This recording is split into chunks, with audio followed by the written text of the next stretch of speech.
Product of Learning, The Skeletal System by Kari. The skeletal system was the next on Miss Trexler's pacing guide for science, but I really made this project my own. With the assignments and projects that I had come up with, my students were never bored. They never acted like they didn't want to do it. They were willing and ready and wanted to have fun, and they really did. The essential standards for science, art, and history. My Common Core ELA standards for reading, writing, and talking with one another. This was a continued for speaking and grammar. The Common Core for math was mostly in measurement and data. Critical thinking. There was always an essential question asked every day to promote critical thinking. The students did activities that was fun to do. I saw worksheets being used too many times. The activities they did made them think critically about the functions of the different bones. Example, the tibia, fibula, patella, and femur make up your legs. They learned how the most known bones in the body and how our body moves. Our bones do three major jobs, which the students learned about throughout this unit. That it's movement, protecting our organs, and it's our foundation, kind of like a house has the walls. If it did not have the walls, it would not be a house. You need the foundation, and my students learned this. This was a big part of their critical thinking, was what do your bones do? What are its three major jobs? Assessment. I assess the students by a diagnostic and summative test. In between that, I assess them formally during the discussions I had with them, and when I would go around the room and ask them, are you sure that's where this bone goes? Nah. I never.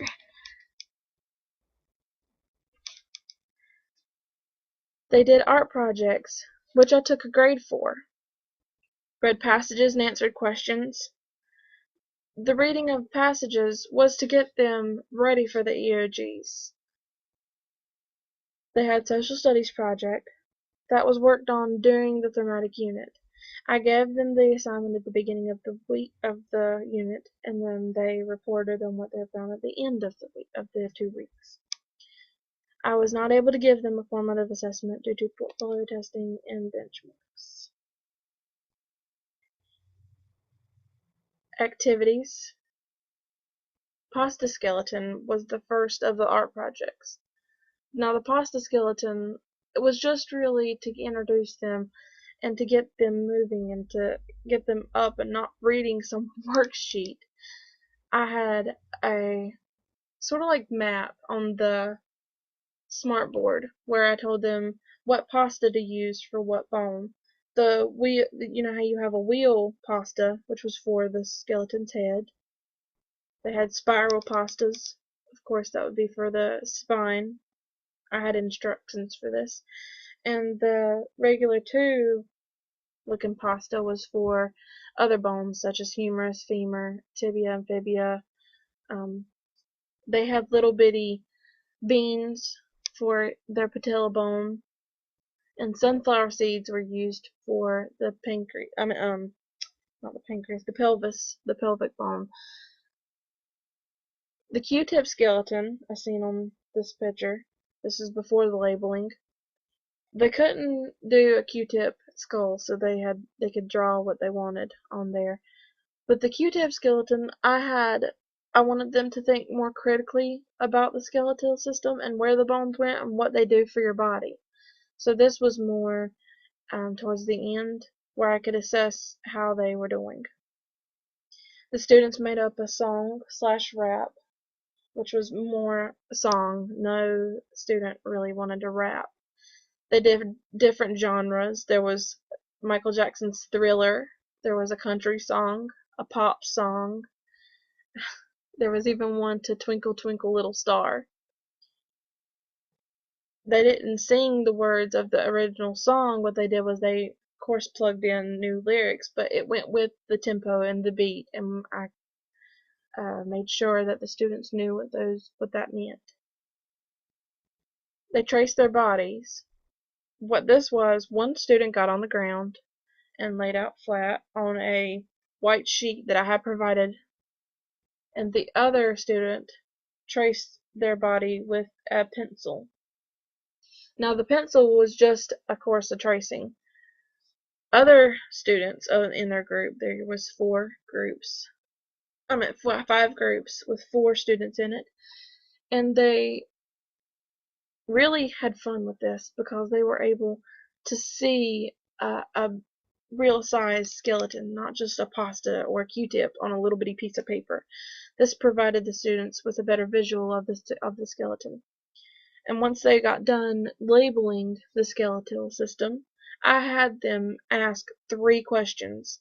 I said, this is going to be put out in the hall, and we would like for people who walk by to make them think critically about the skeletal system. Like, which bone is the biggest bone or largest bone in your body? Once one group used that, and of course they knew was the femur. So it was really neat to see these students come together and work together on this project. Measuring their arm and leg bone, they recently have went over inches, and so an inch, a quarter inch, a half inch, or an inch, sorry, a half inch and a quarter inch. The students went over this before I did my unit, and I really wanted to bring this in to get them sort of a refresher on how to measure. And they measured their femur. I told them, I said, let's see if the femur really is the longest bone in your body. Is it longer than your humerus? So we compared the two. They really had fun doing that. Finding the perimeter of their hand and finding the area of their hand was done on graph paper. Historical Inventor Project. I will discuss more about on my next slide, after grouping slide. Their bones poems. They did 2 poems. One was just about the functions of the different bones. What do your bones do? The next one was all about me. How do your bones help you move? What do you do with your bones? Come up with something for me. Tell me a story. Grouping. The students worked together in groups, pairs, and individually. They worked in pairs when they made up the songs about the bones of our skeletal system. They worked in groups for the art projects and math activities. And they worked on the history project by themselves individually. The history project. The history project was completed individually. The students researched a person who invented something that changed the way we care for people who are sick. Now, I personally made a list of different inventors that I wanted to be researched. A couple made up the wheelchair, or what it is now, a cast, crutches, etc. And what I did, to be fair, was I cut these in they cut the names, and they were on little strips. I had them in a bowl, and the students got to come up and pick the name of the person they were going to research.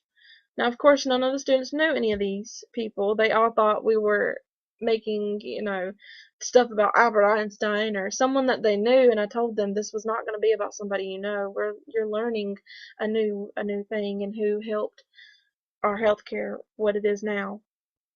And with parent supervision, the students went online to find their information.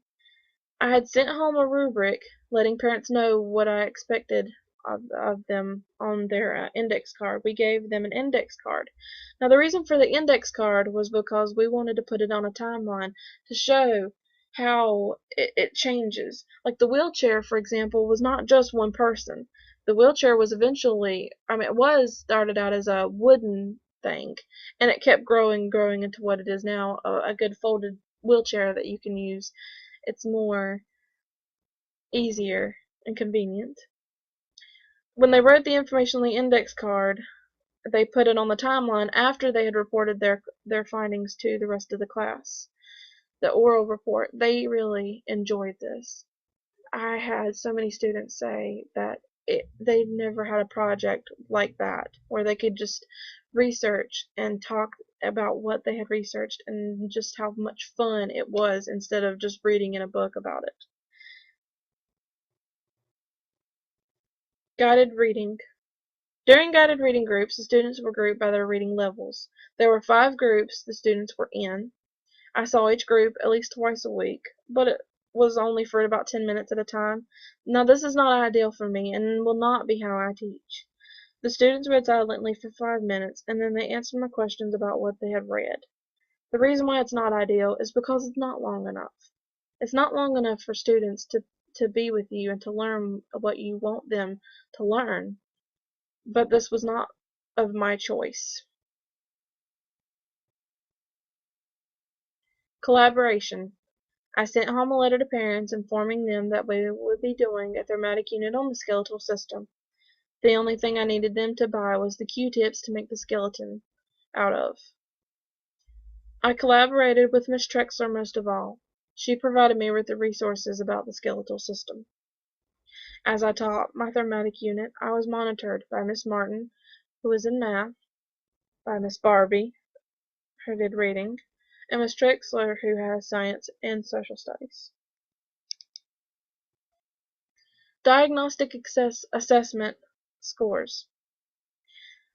Now, as we can see, the students did not have any prior knowledge of the skeletal system, which I found relieving because they have room to grow. Where you have room to grow, you can do pretty much anything as long as the students learned what you wanted them to learn. And as we can see, my assignments, my projects, well, that I had them complete were successful.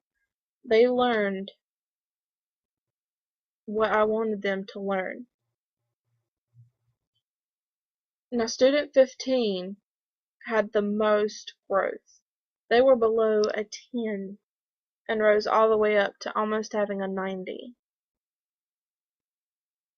I was very pleased with their summative scores.